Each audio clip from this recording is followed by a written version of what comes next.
We're live. I'm alive. Are you alive, Heidi? I'm alive and kicking, alive and breathing. I used to know a guy who would say, I'm grateful that I'm above ground and breathing. That's how he closed any share that he did.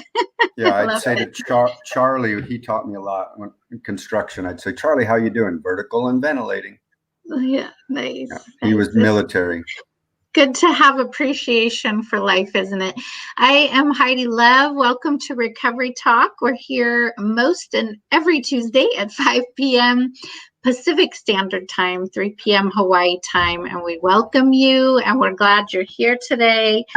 And for those of you that may not know me, I'm a love and intimacy coach and counselor. I've been doing it for 20 years, and I love working with couples and families and individuals who are either in a space of wanting to learn preventative medicine, meaning really wonderful skills to heighten their harmony in the home and making relationships they can't wait to get home to, or if you're in crisis and you're in need of help with whatever that is being caused in your relationships. And I also love working with people that have been through trauma and it's impacting their current relationships. So I'm here currently back in Hawaii. I've been traveling, so I'm back home, and I will let my friend and co-host Timothy introduce himself.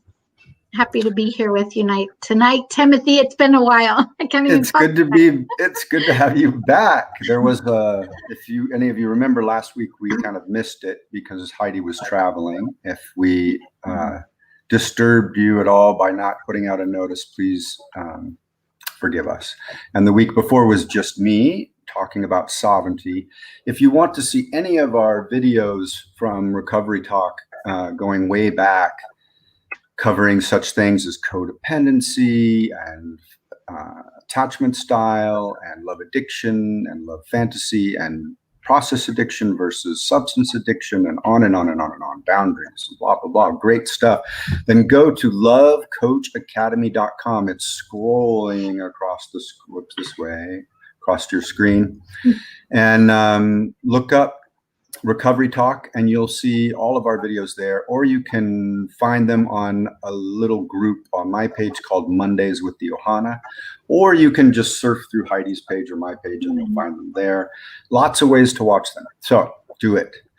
My name's Timothy Earle. I live on the island of Maui in Hawaii. I am blessed. I am very conscious of how grateful I am to be here and how privileged I am to be on this island during this time as we end 2020 and bring in a new year, but a year that promises to be fruitful and challenging. So I thought we might do a talk on what does it mean to be authentic and how do we do it? Heidi and I were just chatting, and what that brought up in her was the same thing that inspired me to create the topic today. As we go into the new year, a lot of us, not everybody, takes the time to evaluate, what have I accomplished? Where am I at in my life? Who do I want to be? Every 7 years, your entire cellular structure is completely different than it was 7 years before. So if you're 21, you've been three completely different people on a cellular level. And I believe the same is true, only even quicker, with our thoughts, our attitudes, our belief systems, our values, the way we show up in the world. We can change. Both Heidi and I have struggled with addiction, still do on my end. And yet I'm not the same man I was 3 years ago. And I'm not the same person I was when I was 10. So as we move into this new year, the one guiding thing that I have worked on and struggled with and continue to work on and continue to struggle with is, what does it mean to be authentic? And how do I practice being authentic in my coaching practice, in my relationship with self, in my relationship with others? And ultimately, the thing I want to dive into at some point today is in my relationship with Source, or with God, or with the universe, or with the quantum field, the magic that is available to us, the truly limitless possibilities that we each can manifest in our lives. And I'm not talking about billions of dollars great if that's what you want to manifest. I'm really talking about how you see the world and how you interact with it really is ultimately your choice. And the more authentic you are to who you truly are and the field around you, and operate with authenticity moment to moment, that's where the possibilities begin to accrue. And they're not the ones that come from your mind or your wants. Those are beautiful too, but they tend to just are inspired by this inner force that's in you and the alignment that you then create with the universe and those around you. And just to bring it out of woo-woo, I'm talking about cancer as well. And I struggled with cancer last year, beginning of 2020, and almost all of, I didn't know it, but almost all of 2019. And chemo radiation is a very difficult process, especially on the throat. Feels like there's glass in there. You can't swallow. You have to take food, eventually, most people, through a tube. You lose a lot of weight. You get depressed. All kinds of things occur. And I'm talking about even in that process, I was able to access God or source energy or quantum field level in meditation and actually find peace and happiness through one of the most painful, excruciating experiences I've ever gone through, and I wish upon no one. So there's my little spiel. Yeah. So I'm going to say hi to some of you that are in the chat box and remind all of you that if you're on Facebook, you can make comments and I'll be typing back. So if you see me distracted, I'm actually just with you typing back to you. So I want to say hi to Angela and Jeanette and Natalie. Thank you guys for being here, and Crystal. And I'm sure there's some of you not in the chat box that are on, and we welcome you. And authenticity is kind of, for me, it's one of those words that people use, like, I want an authentic person. I want an authentic, and I'm being sarcastic right now because it's kind of a trendy buzzword. And I want to take it to a deeper level today, like authenticity. What actually is it? What does it mean for us? What does it mean in relationship?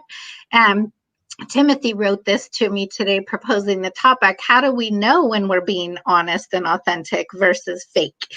And if I was my teenage daughter right now, I would say they're being fake as beef. And teenagers are so good, right? When teenagers are authentic beings, they walk into a room and they just like fake, real. And they'll go and talk to Uncle Bob because Uncle Bob's being real, and avoid all the rest of the adults because they're all, oh, how are you doing in school? What are your plans for the future? Blah, blah, blah. Teenagers hate that kind of stuff. Yeah. And I think that I love this topic because I am a person that doesn't love casual relationships. I've never been into small talk or going to a party and like, how's the weather and that kind of thing. It's just of zero interest for me. My beloved gave me a kiss right now. Kiss you back. Sorry for the distraction. Can't help but blow him a kiss. Are you being authentic right now? I'm being authentic right now in the moment. It looks authentic. He came home and said hello, and I had to give him a smile and a kiss. So I have some comments in here too, but I got distracted. Whew, just kidding. So this word authenticity. Oh, I was saying I don't like to have casual relationships. It's just never been a thing I've been good at. Some people enjoy friendship and just kind of frivolous and chitty chat, whatever. I like to go deep. And that's one of the things I love about recovery, because if you go to a recovery meeting, a 12-step meeting or something, you go deep real fast with people, get straight to the pain or straight to what's really going on. And I'm not proposing that we run around doing that with everyone. I just know that when people are raw and vulnerable, which are two words that equal authenticity to me, it's much more interesting. You engage me instantly if you're being raw and authentic, and sharing your passion or your joy or your pain or whatever it is. And that captures my attention much more than the weather. Unless we're talking about the volcano, which is pretty interesting right now. And if it's not interesting, right, then it is interesting to me, but let's say it wasn't. My authentic response would be to say to Heidi, as she's talking about the volcano. Oh, that's interesting. Is there something, or I switch the conversation to something that's more true to me, and then we've gone deeper because I'm being more vulnerable, more open, more transparent. Just want to say a shout out to Jeanette, to Angela, Crystal. Thank you for being here with us. Noreen, Love Coach Academy. Earle Consulting is me. I'm here. And we've got some comments, and they are really about what I was just saying, being vulnerable, being honest with our feelings. That'll take a conversation deeper. That'll bring it more into an authentic, kind of aligned space if we get back into the buzzwords. And Love Coach Academy says authenticity includes being emotionally honest. Someone said, be real. Angela said, yep, Heidi, I'm in. I don't know if she was talking about the volcano. Jeanette says, volcano? Well, we have a volcano on Heidi's island, and it has reactivated, and the lake that was water is gone, and now it's full of lava. Yeah, we call it Pele. Pele has returned, our passion goddess.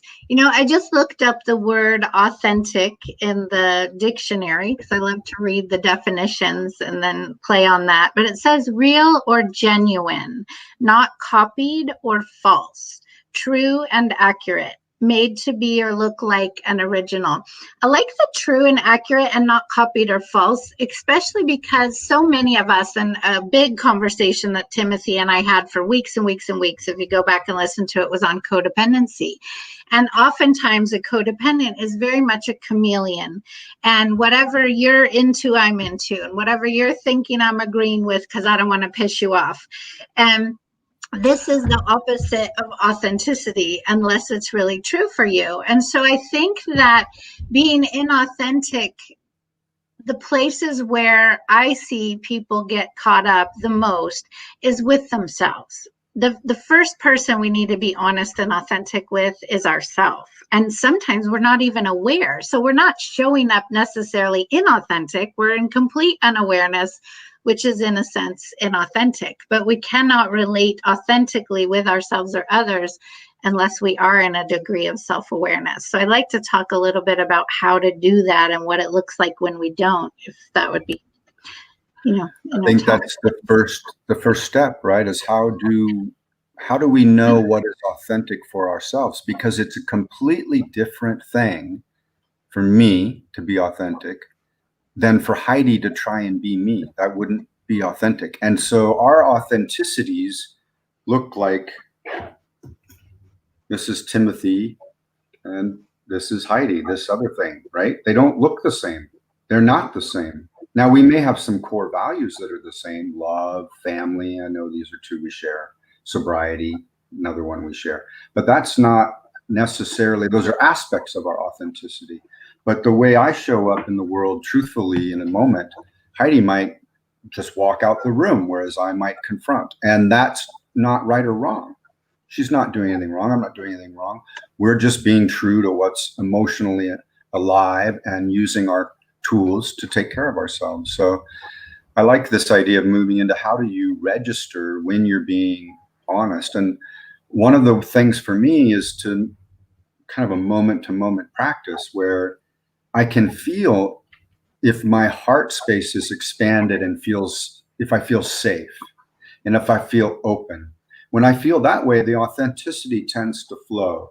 Now, sometimes I can get to where I say something or I get a reaction from someone that causes me to contract. That's not authentic. The contraction is real, but listening to it and evaluating what's going on right now, rather than just stumbling on in the conversation and moving, pretending that didn't happen.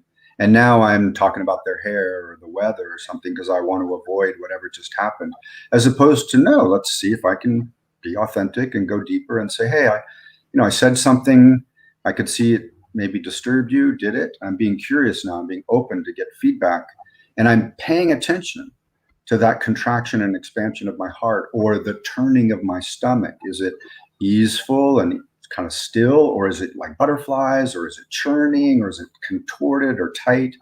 And same with my mind. Am I walking into a room full of doctors and my thoughts are this? oh God, these people all have PhDs. I'm an idiot compared to them. I mean, and why am I even here? Look, they all have really nice suits and ties, and I'm dressed, in white cotton dance clothes. How did this happen? They're never going to that self-talk is not true. That's all story. And that means I'm not being authentic. But to notice it, awareness around those thoughts, noticing I'm telling a story, now I'm being more authentic. Now I can make a choice. Oh, I'm not going to listen to that. I'm going to go talk to that person. They seem really interesting. And let's see if I can move away from these stories and this thought, come back to the present moment. So for me, it's my mind, my heart, my belly, feeling those things and being aware moment to moment of how I'm being inside and what's happening in my field around me. And so it's this dance between the external and the internal. But many people who I think struggle with this idea of what it means to be authentic and be themselves in the world have yet to explore their inner world, their inner dialogue, their inner emotional state, their inner physical soma, and their relationship with source or prayer. And so it's kind of a stool with 4 legs. If I'm going to be authentic, I've got to pay attention, maybe 5 legs, like health, maybe 6, finance. We could get going, relationship. My stool's kind of like a cone, right?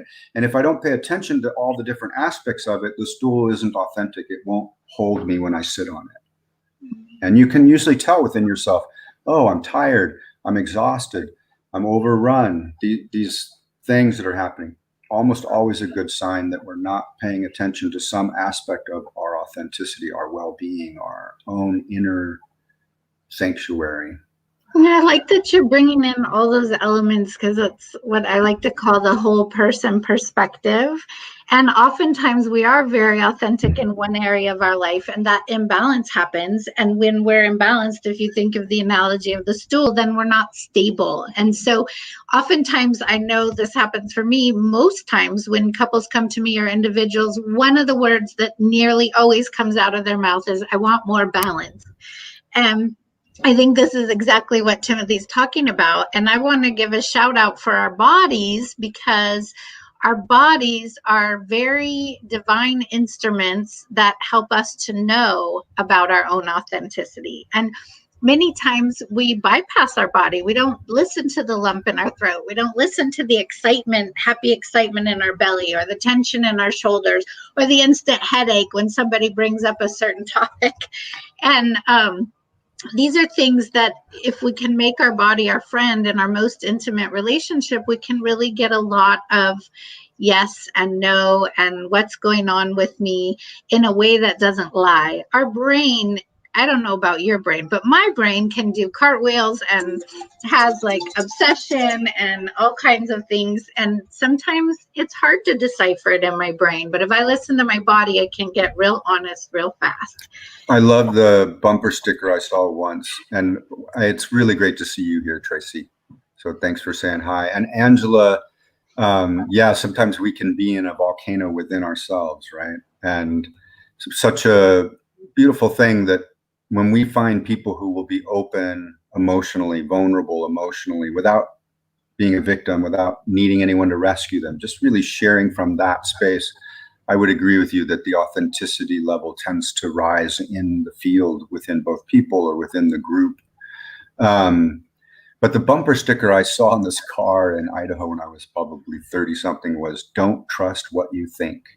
And I don't know about you, but in my case, when the fast brain is rolling full speed, it rarely has any helpful information. If you've read a book called The Untethered Soul, he talks about the fast brain as your internal neighbor. And it's just talking all the time. Oh, look, a blue car. Oh, I really like blue cars. Oh, wow, that's a BMW. BMWs are good cars. I like blue, good. It's just talking all the time. Or it's saying, you're not this or you're not that, putting you down. All this stuff that's just absolutely unnecessary and does not really help us come into being authentic. It's a great book, by the way, if you are struggling with your inner dialogue or your monkey mind, as some call it. Pretty short, pretty easy read. But that would be one area, I think, in order to become an authentic being, it's almost essential to master our inner mind. And it is possible to master it. And I don't mean that it goes away forever. Maybe I haven't reached that point, but I'm able to notice it, be aware of it, calm it down, come back to spaciousness, which then allows me to feel what I'm feeling, let that flow through me. And now I'm getting into being more authentic. But it's tricky. You get into a group of people, or I'm relating with Heidi, and when she's telling me about her life or this or that, how do I stay present? How do I stay authentic? How do I stay open? And the breath is a really good tool. You can just hear me take that breath. I'd love to hear from all of you. How do you stay open? How do you practice authenticity? And Heidi, I'm sure you've got another thing. I love this one that Heidi taught me, where to kind of get out of the state that you're in, you punch like this and ha, ha, ha, ha, for a little while, kind of let that out. And then you stand up and you tap on your back right here as high as you can. Oh my God, she taught me this. It took like 30 seconds. Boom, ninja move. I was back to the present, had access, was able to be more authentic. Yeah. So I want to say hi to Crystal. She said, I've got that book, haven't read it yet. And hi, Gretchen. Absolutely Master Our Mind, a practice. I love all the chats going on. You guys keep talking with us. And if you have questions, or if you have an opinion on authenticity or anything you want to say, please put it in there and we'll answer it and read it. I think that our mind is one of the places that I was saying can take us out of authenticity. And let's look at a need. Let's say that you have a need or a longing or a desire, and somewhere in your belief system you were taught that that was wrong, maybe in your family history. That's oftentimes when that need comes up, you might have the compulsion to say it, or to say the need, or to ask for it, and then quickly that belief comes in that says you're not allowed to want that. And so we bypass our authenticity and we say something different, or we ask for something different, or we don't ask for something at all. And that is actually being inauthentic with ourselves, because we're not accepting our own truth. So I think acceptance also equals authenticity, like accepting what's alive for us. And this especially comes up in relationships. It can cause a lot of conflict in relationships when we don't allow ourselves to be real. The other person really isn't at choice. And we can give some examples of that. I've got two clients right now, but I'll just jump to one. And he has shame and guilt around voicing his wants and desires. And some of them are in the sexual arena, but in general, it's just, I don't deserve to ask for what I want, or if I ask, they're going to reject me and say no, and that's too painful, so better to just basically take care of others and not. And the work that we've been doing together, he's really beautifully coming into an understanding that his wants and his desires are a gift to himself and everyone else.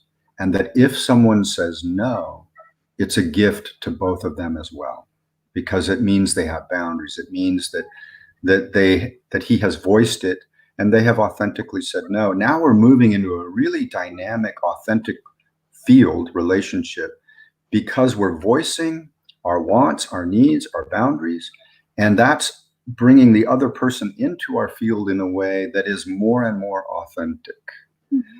I have a couple questions in the chat box. So how would this relate to a sober lifestyle? I'm recently embraced sobriety and I'm curious. So that's a great question and I love it. And congratulations. Congratulations. It's a wonderful life. It's a worthwhile life. And I know for me that the first way, does everyone think of lying as inauthentic? Raise your hand. Say yes in the chat box. Okay. So I know especially when I know I'm doing it. Right. So for me to pick up a drink I'm lying to myself, or I'm buying into the lie of my sober addict, who I like to call Ursula. So when Ursula is like, you can have one, Heidi, glass of wine is great, which I don't have much of that voice anymore, but she used to be really freaking loud. And the first way that I was inauthentic is I believed her lie. And I would go and do the action. And then it would be proven that authentically, I can't do that. I can't take that first drink because I can't stop. And so that's one way authenticity applies, is being honest with ourselves. Like, are we an alcoholic? Can we safely pick up a drink? And I don't know if you're talking about drinking or drugs or whatever. I did both. I'm sober from drugs and alcohol. Sober from drugs since I was 19, alcohol since I was 32. And then that we have process addictions, which we talk about, and also take great authenticity. So in sobriety, they say, scratch an alcoholic, find a codependent. And as a codependent, and Timothy can attest to this, that we are very dishonest in our relationships and with ourselves by many different means, to please others, to avoid conflict, to do all these things. And for me, relational things seem to be the biggest trigger. And again, I'm not triggered into drinking now, but I certainly was. And relationships are like a level 2000, 20,000 trigger for me. And when I'm honest in relationship, and when I'm taking care of myself, and I'm being authentic with what is safe for me, not safe for me. For instance, in early sobriety, I was in and out, couldn't stay sober, couldn't get it right. And my first year that I actually got a year in a row without drinking was because I was brutally honest with myself. Heidi, is this going to take you closer to your sobriety or further away? I avoided certain things my first year of sobriety. I didn't go to a wedding I wanted to go to because I knew that I was too vulnerable that day and that I would probably drink. And so that was a way of me authentically caring for my sobriety. And it was hard. It was hard to say no. Now I can go anywhere safely because I have had that compulsion removed. But so those are some ways. Can you think of some ways that authenticity affects living a sober lifestyle? Yeah, I'm going to remind everyone there's a video we have on sobriety where we move into the concentric circles. The middle one being your red zone, and then we have like an orange zone, maybe a yellow zone, and then green light. And when we do that, we identify what are behaviors that are not sober, and those are in the middle. What are the ones that hurt me and others the most? Because usually if we're struggling with some form of sobriety, in my case, it's sexual compulsive behavior. Codependency is something I definitely think I was kind of like, let's call it love addiction. I was a love addict, still am, still have to pay attention to it. And I can tell by my inner circle, things like pornography is it's a real slippery slope for me. It heads to prostitution. It heads to all kinds of things that I don't want to be doing that hurt me and hurt other people. If I have to lie or hide something, it's in my inner circle. And so I do avoid things that if I have to lie about something, it's a no. And that yellow zone is a place where, like, say, dating apps or Facebook and kind of checking out the beautiful women or something. That's like a yellow zone. It can lead me into that center place. And again, if I'm lying to anybody about it or hiding it, then I'm really close to moving into my addictive compulsive behavior. And like Heidi, if we move away from that concentric circle chart, what I want to say is authenticity is almost, for me in recovery, is built on sobriety. They're the same thing in a way. Honesty, authenticity, sobriety. For me, it's like I have to pay attention. It goes hand in hand. If we're lying, we're going to end up using. I mean, I think hands down for any addict I've known, and for myself included, if I'm lying and hiding things, that's just me going down the rabbit hole to a relapse. And certainly so when I was in my addiction, I did. So that's not authentic. Just looking at the chat boxes, there's a lot of action. Thank you. One person was talking about the fact that they're not dating right now. that they're really focusing on their relationship with themselves. And I think that's a beautiful way to come back to authenticity, where we date ourselves in a way. We really love and take care of ourselves and take hot baths with ourselves, take ourselves out to dinner, be nice to ourselves, really clean house, if you will, to make sure that we are dating in a non-codependent, in an interdependent way, and that we're not trying to fill ourselves, our own lack of, through a relationship. We're coming to a relationship feeling full, feeling like we have something to offer, and we want to be in relationship with people, not just dating, people who also have a lot to offer. At least I do. Authentically, I really am not in the mood or wanting to relate with people who come at me with a need for something. As a coach, I will. It's an agreement. I'm coaching you. You're paying me. You have a need or a want. I'm there to work with you. But like in my personal life, I don't want clients. I don't want people who need something from me. I want to be resonating. And ideally in my coaching practice, which I have a lot of right now, I'm mostly relating with people who are giving as much as they're receiving. And so it's this symbiotic, beautiful, authentic relationship between the two of us. And we're all growing. I'm growing as a coach. I'm growing as a human being. They're growing as, quote unquote, the client. But often they're actually my teacher. And there's this, and that to me is an authentic, beautiful dynamic that I cherish, kind of moving away from sobriety now, more into the dynamic of how do we relate authentically with another being. And the way I look at it is, if my inner heart is feeling drained, I'm out. Even if it's just that, like Heidi and I have a conversation. Okay, Heidi, I got some other things to do. I'm going to go and do that. And it's not that way with Heidi at all. But let's just say it was once, no problem. But if it's every time I meet somebody, I feel depleted afterwards, I don't even try to figure it out anymore. I'm just done, Yeah.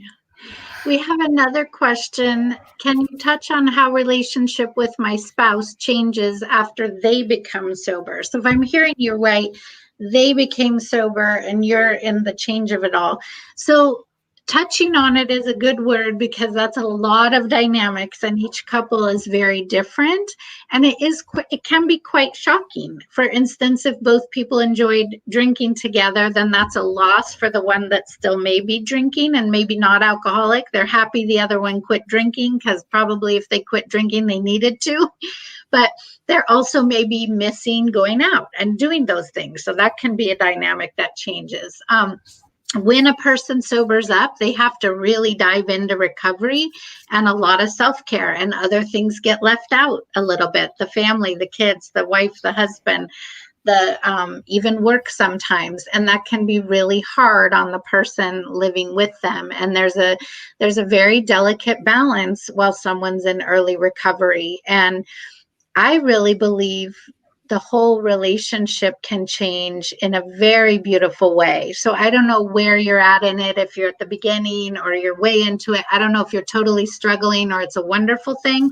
It can really be all over the board. So it's hard for me to touch on exactly what you may be wanting to hear. So if you can be a little more specific, if there's a challenge or if you want support around something, I'd love to be more specific, because it really is.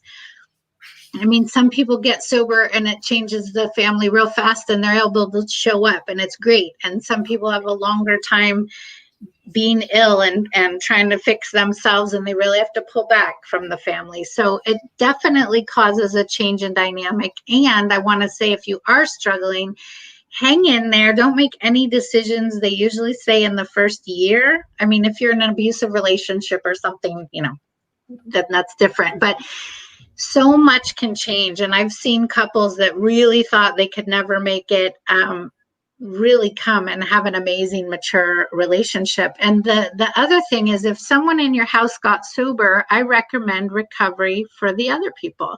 We all need to be in recovery. It's a family disease, a family affliction, whatever you want to call it. And if you've been living with an active addict, you've been impacted, and you probably have some relational patterns that can be addressed that would also help the situation. Do you have anything to say on that, Timothy? Yeah, just that everybody gets support, both sides and the relationship. So, there's lots of different structures or models You can hire a coach, you can get a therapist, you can go to AA meetings, you can find a specialized group that's facilitated by a therapist. Al-Anon, Coda. But get even at your church possibly, or your synagogue, or your spiritual community, but getting support, because often you might have fallen in love with somebody when they were an alcoholic and you like that aspects of that person, and now they're sober and they're controlling and dry and angry and brittle, and they're kind of going through it, any version of that, right? Depressed, whatever. They're not the same as they used to be, or they used to be on alcohol angry and now they're not, and you're so grateful. So, it can go, like Heidi said, a lot of different ways, but getting support and really learning and growing. And it's okay sometimes for a relationship to end, but I think it's not okay sometimes. It's perfectly fine for a relationship to end. I believe it's best when we do it consciously, we do it with the support of someone else, and we get all of the jewels that we can for each other, and we do it cleanly, and ideally we stay friends. And I want to throw out there too, that is something that I specialize in, and I know Timothy works with families with addiction too, and it's my passion to help these rearrangements when they happen, when one person gets sober or both people get sober, and then there's this whole relational change. I mean, that's my passion in life. So certainly reach out to me if you want to. My website is right there, HeidiLove.com. You can fill out a contact form and I'll set up a session with you. Both Timothy and I do 30-minute intake sessions, and they are free to you. And I know that I do that because everyone is not a fit, and I like to see what's going on with you, where you want to go. We like to get really clear on kind of the map of getting you there, and if I'm a great fit for you, I'll let you know that and why, and if I'm not, I might refer you to Timothy or to other resources that I have, because I want you to have the support you want. So definitely take Timothy, take advantage of that with Timothy and I, that we both offer those 30-minute sessions. It's, you'll get something out of it, and you'll get some clarity too, and a path to go on. Crystal said that she's finding as she's sober, she needs more time alone. And for me personally, I second that too, that when I was lying or hiding things, I often needed to be out doing stuff, distracting myself, whatever. I didn't want to slow down and feel what was inside. And as I became more sober, I want to be with myself. I want to look inside. I need that time in order to remain sober, in order to know that I'm being authentic with myself and in my field with my relationships with other people. This comment is so important. It's important that the non-addict is involved not only solely to support the addict, partially to support themselves, but also that the individual has feelings and needs of their own as well. That's so important. I'm glad you posted it, and it's important to bring up. Oftentimes we get lost as codependents or as the non-addict in other people's addiction and wanting them to get well, and our whole focus is on them, and we are actually very sick in that state.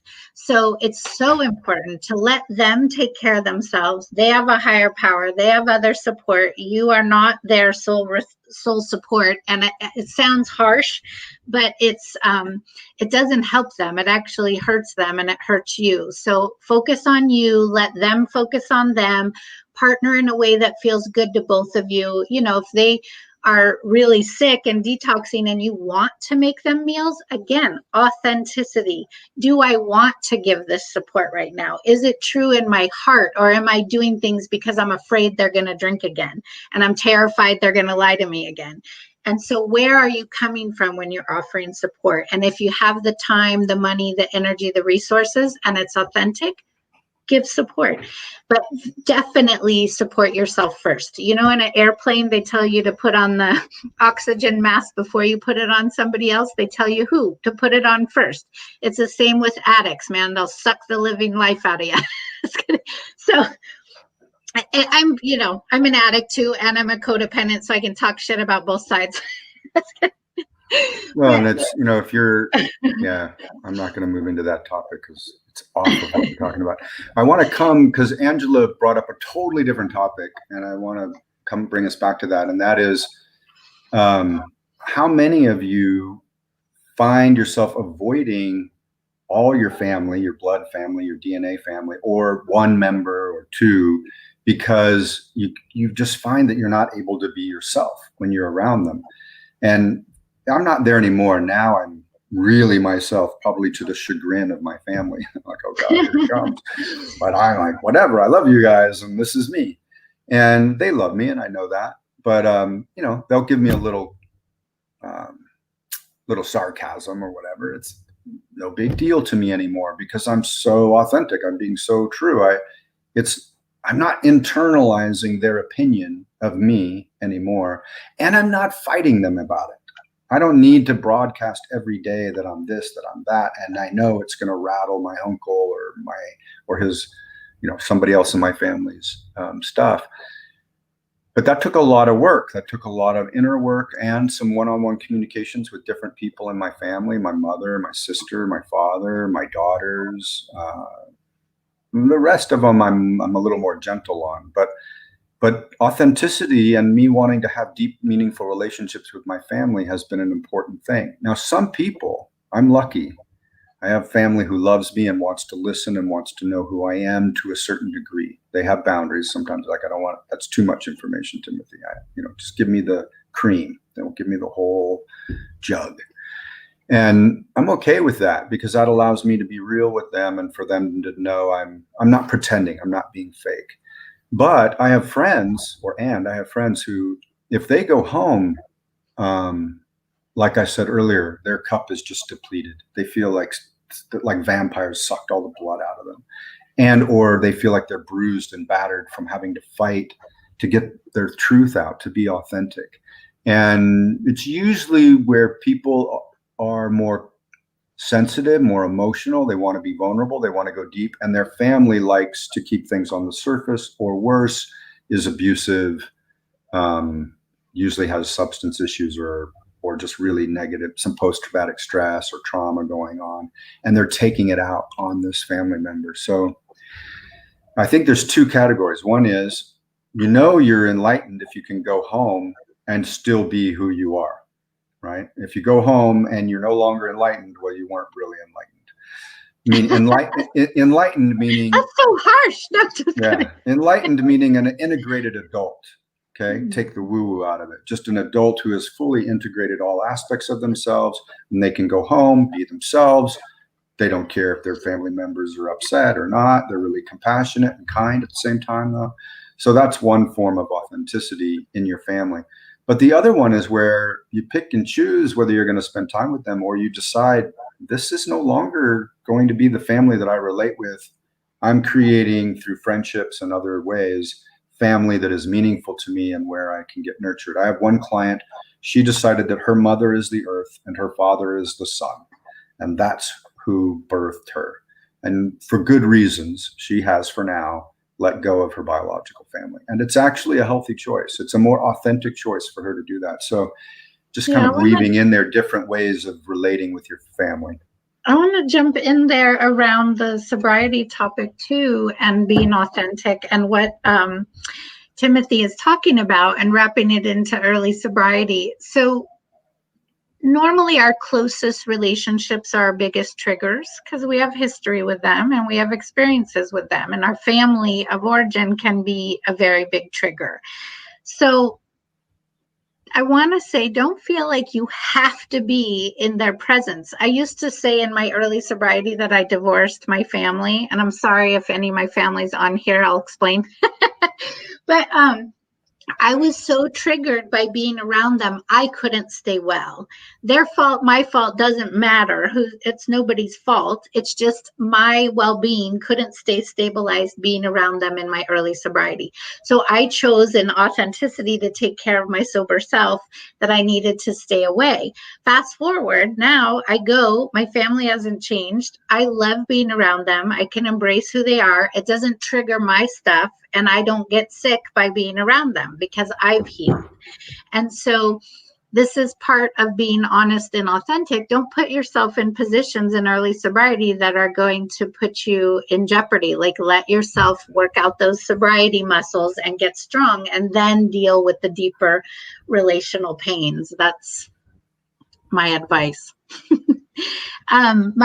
So we have a comment here. My sponsor took me through the 12 steps of codependency. Amazing inner work. Yeah. So for the non-addicts, there are some free programs out there. Codependence Anonymous, Al-Anon.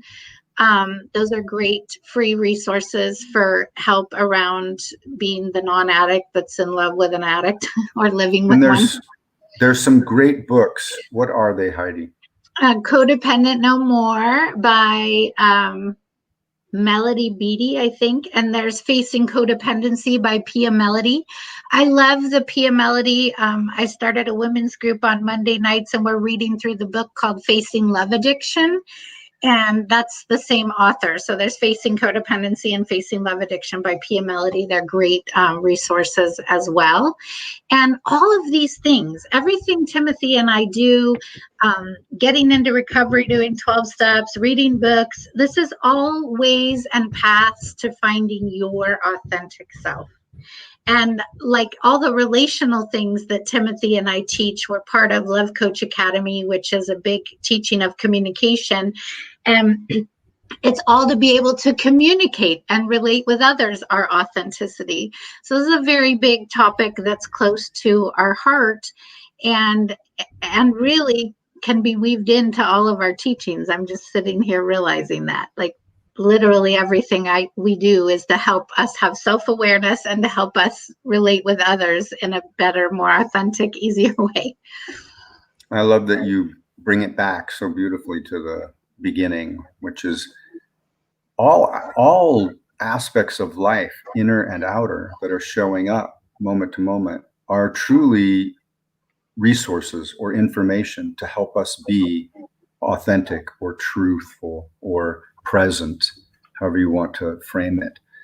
Whether that be struggling with addiction, it's an opportunity to become more sober, more honest, more authentic. If we're struggling with a relationship, it's an opportunity to become more compassionate, more empathetic, more open, and in a way, more authentic. And authenticity doesn't require curtains like Wizard of Oz, right? He needed a curtain to hide behind so people would believe the show. Authenticity, there is no Wizard of Oz. There is no curtain. There's just, in that movie, there's just this man who got on a hot air balloon and got lost in this land and wants to go back home, right? And that's the truth. That's really him being authentic. And at the end of the film, he is. So I think all of these, our emotions, our depression, our grief, our joy, our ecstasy, all of it are avenues back to the present moment, back to being centered, back to being authentic. And it is a moment-to-moment process. It's not something we do once a week. It's something we do breath by breath, thought by thought, emotion by emotion, step by step. I was just really hit with a tender moment of the cost of being inauthentic. And I'm going to share a story, and it's a very painful one, but it came, so I'm going to share it. But before I do that, I want to ask any of you, have you dumbed yourself down in order not to hurt someone else's feelings? Like maybe you got a great job promotion, but your friend just lost their job, so you don't share your joy with them. So it's also a form of not being authentic. And I'm not saying throw things in people's face and make them feel bad, but it's also not being authentic, being truly who you are. And I'm going to share a huge painful regret that I have when I was doing that and when I wasn't authentic. So my little brother, as some of you that have been on these talks know, committed suicide, and he was an addict and he lost his life. He lost his life to it. And he called me a week before he died, and he was asking me about sobriety. So my family kind of made fun of me. I'm the black sheep because I'm the sober one. A lot of them drink and party, and they think I'm a little bit weird and, maybe a little overzealous about recovery, rah, rah. And so he called me and he said, what's the big fucking deal with sobriety anyway, Heidi? Like, what's so great about it? And in that moment, had I been authentic, I would have went off like a freaking cheerleader because I love my sober life. I could cry right now because of the gifts and the joy that I have because I'm sober, and the shit that I had before I was sober, and that I don't have that anymore. I am grateful every freaking day to have a sober life. And I wish that that is what I shared with him in my heart. I wish that I shared that every painful moment and truth I had to tell and work I had to do and meeting that I had to go to have a sober life was worth every moment. But I didn't. What I told him was, there's always something we're all working on, and I love being sober, but right now I'm working on food stuff. And I was trying to dumb myself down to not make him feel bad. And I didn't get to tell him how great it would be to be sober. And he died the next week. And I don't beat myself up over that, but I wanted to share that regret. Like, the cost of being inauthentic sucks. And I want that to be an encouraging story, that when we're our real selves, that's the alignment that we're supposed to be in. And even though it might feel scary and we think we might hurt somebody else, it's really all that's true. And if we're living in our truth, whatever is not ours will fall away. Whatever is ours will come to us. And we'll never know any of that if we're not living in our truth.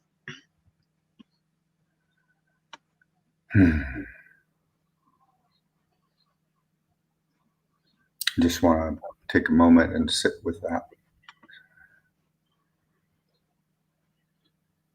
Anything you need right now, Heidi? Anything you want to express? What's going on inside of you? Some level of authenticity. I can feel a lot moved right there. Yeah, I feel both, and I love those words. I'm both like super excited and I want to scream to the world how great living a sober life is. And I'm sad that my brother is gone and that he lost his life to addiction. And I'm also really torn up because I live half time on one side of the island, half time on the other. And right now, while we're on this call, I'm getting texts from a roommate that relapsed on heroin, and I'm dealing with getting him out of the apartment, and it's heartbreaking. And just addiction is painful. It's so painful. And setting boundaries with addicts is painful. And so it's both and. I'm both the addict. I know what they're going through. And I'm the sober person that has to set boundaries with an active addict now. And so I'm just present to the heart pulls and the pain around that. So Gretchen says, God bless you, Heidi. Thank you for sharing. Jeanette says hugs. And Natalie says, we're present with you, Heidi. And so am I. And you know how sensitive that topic is to me. So, of losing people, loved ones, to suicide, and usually addiction in my case as well. Substance abuse was involved, but was not the main problem. Yeah, I think most of the time the things we do are crutches. They are ways of trying to cope with unhealthy ways, dishonest ways of trying to cope with things that are going on inside of us. I'm sure your brother had lots to feel and lots of other aspects that were there, and drug use was like, wow, quick fix, this is great, and I sympathize with you. Like, where's that balance? How far do I push with people who aren't paying me to help them, and how much do I back off and just leave them be? And then when we lose someone we love, it's there is, for me anyway, there are those thoughts of, I should have done more. And I know those are part of my grief process. But I miss them just like you miss your brother. So my heart goes to you right now. And what a great thing to be sober, So it's that you identified those two sides of that, right? Like, and yeah, let's not play small. And I want to address what you just said too, because I think it's important, especially for the woman that commented that her partner just got sober. there's no right answer for how much we help, how much we don't help. The right answer is authenticity for yourself. Because, I mean, we can give you recommendations, and we certainly do when we work with you, because there's things that we've seen and there's boundaries that we've seen work, and there's certainly advice out there. And it comes back to your inner workings, not your sick part of yourself wanting to do something out of, like me, dumbing down for my brother. That was a part of me that was codependent. I was trying to coddle him or make him not think bad of me because I was a crazy sober person. And so it's really tricky, but it really comes back to authenticity and really knowing your inner truth and acting in the most loving, conscious way within that truth. We have a lot of comments I want to read here. Touching, moving, just lost a 32-year-old Ethan 1 week before Christmas. Yeah, my brother was 32 when he left us. Yeah. Thank you for sharing, and I'm sorry for your loss. Ooh, and another caller says, my son lost a couple of friends due to the H drug, very painful. And it can sometimes be a snowball effect. Someone goes and then other people decide they're going to go too. And I really hope you're getting, or he's getting, some love and some support, and that he's got a place where it's open to talk about it. Because it used to be the schools were doing a better job with it. And now with COVID, I worry who's reaching out to people like your son who are left behind. It's a very tender time. Yeah. And we have thanks for teaching us how to stay in this moment right now. Let's see. Oops. It's in the big book. Bill talks about the stock market crashing. My grandfather was the fourth member in AA in California, so I used to talk about Bill all the time, and I grew up going to meetings. But he talked about people throwing themselves off buildings during the big crash that caused the Depression. And Bill said, I didn't jump off a building. I went to the bar and chose a slow, gradual death, right? And then eventually he got sober and started AA, which has helped many, many people. Yeah. Huge. Thank you for sharing that. The benefit of being authentic. It's chilling, not he's chilling. LOL. The wording really struck me. There's a serious epidemic in this country. There is, and with this isolation, the addiction has gone up statistically. They say that addiction is a disease of isolation, and we're isolated because of COVID, and it's a time to be reaching out. I mean, if you know people and you can be of service, reach out. Also reach out and get support, get the help you need.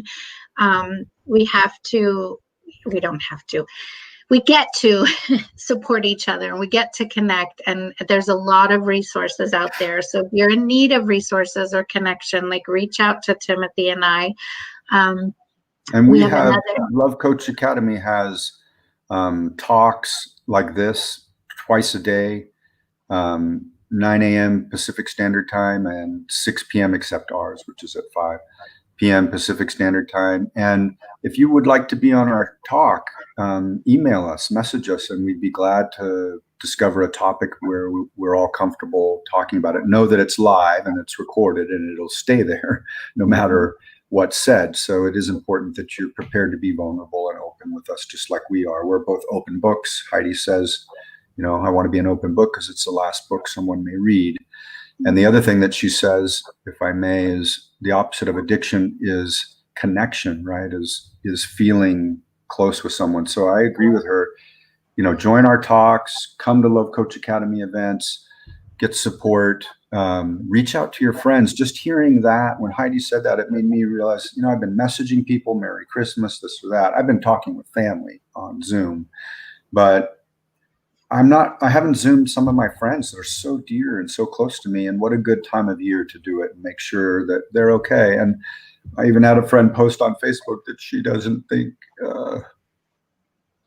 it just hurts to hear her say it, that she doesn't think as well of herself as she did pre-pandemic. She's having too much time alone, and she's like her inner dialogue mind, that critic, that neighbor, the monkey mind, is kind of overwhelming her.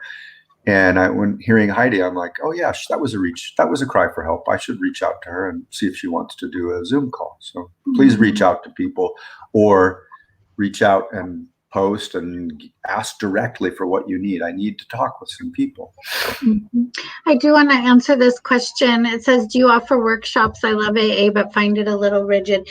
I work with people one-on-one directly around recovery, not in replace of any outside help you're getting, but me as an addict, I participate in group recovery and I get support. And so I think it's a great combination. And so yes, I work with people individually. You can reach out to me, and I'll work with you on that. And then also we do workshops. Timothy and I are in the makes of one. It's not made yet, so it's going to be down the road. I teach a couples course with Paul Sterling. We're going to do one in February. It's not around addiction. It's around relationship. But any of these skills help our sobriety because we're learning how to have connection rather than addiction. And Heidi may not know it, but we'll both be teaching some of Love Coach Academy's Relationship Essentials course on Saturdays, as well as filling in other ways. I know Heidi's schedule's busy, but I bet she'll at least do one with me. I've been kind of plugging her and I with Scott, and that's a great community to become involved in, or take the course individually, or take the course together. And then I'm also a part of another Love Coach Academy cousin group called Single, Secure, and Sovereign. And that's for single people or people who have multiple relationships but are looking to add someone or be in relationship with others. That's another thing. You can look on my page and find it and join it. And they have, right now they're promoting online dating evenings for people who are single and wanting to connect with others. And it's really exciting. So there's a lot to participate in. I do groups for people who come here to Maui and participate with me, but it's a very, you need to call me and ask me about it. There's a lot of information I'm not going to put here on the internet. Private retreat too. Private retreats, but they have a real special theme, and it's not for everybody. So it's something to discuss. And then I do online men's group work. Right now I don't have a men's group going, but if you're interested in that, let me know, and I'll put you in the mix for the next round. Yeah, I wanted to throw out there, before COVID, I was actively doing private retreats around addiction, trauma, couples retreats in Hawaii on location. And now that you can get the COVID test, if you get it, the COVID test 72 hours before travel, you can come and not do a quarantine. So I am opening that back up to having private retreats. And so they're either just for you or they're for a very small group. And we have a beautiful place to stay and a chef, and it's a wonderful experience and very custom oriented to what you're dealing with, whether again, addiction, trauma, relationship. So yeah, reach out to us. And this was a great topic, Timothy. Thanks for coming up with this today, and so good to be with you again. I missed over the holidays. It was kind of weird. I'm just used to having our time every week. That was very weird being alone. It did allow me to organize my thoughts around the word sovereign. And I think the talk was pretty good, but talking to yourself is so weird, whereas being with you is lovely and such a pleasure. Thank you, everybody who joined. And Crystal, thank you for also plugging the speed dating event that you went to that I was talking about. And I think you're right onto something. There aren't a lot of people teaching about how to date as a sober single. And often dating does kind of come with bars or drinks or dinner and drinks or whatever. And so there are avenues, and I think the Secure, Sacred, and Sovereign group is probably a safe enough place to talk about it. But thank you for bringing that up. Love having all of you here today with us. Yeah. Thank you all. We'll see you next Tuesday, hopefully 5 o'clock Pacific Standard Time.